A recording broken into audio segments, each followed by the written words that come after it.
Ya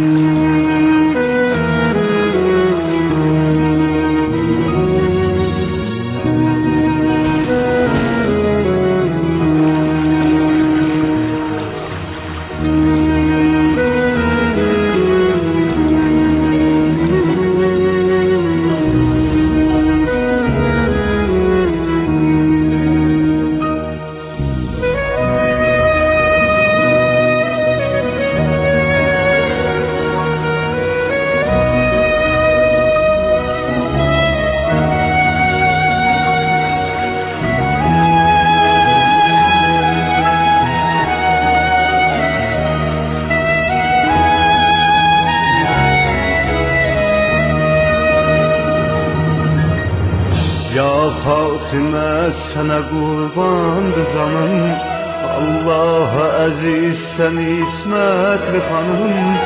O qədər əzizsən bütün cahanı, sənə xatir etdin Şahzəra. Siz olmasaydınız aləm olmazdı, Həvva olmazdı, Adəm olmazdı.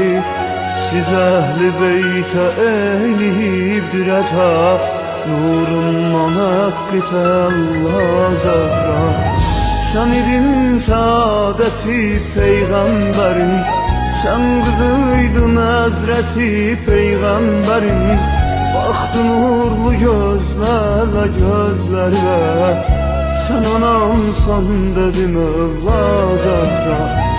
Sən idin onun tükənməz ümidi, Dağlı sevdayla sənə bağlı idi. Mən heç vaxt inanmaram ki sığışa İki dünyaya o sevda Zəhra. Tanrı nurundan əta etdi sənə, etdi imdad dili Zəhra deyənə.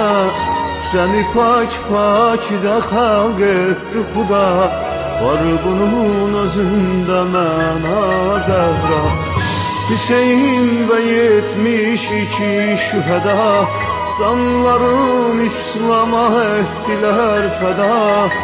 İmam Hüseyin şəhadətilə müqəddəs oldu Kərbəla Zəhra.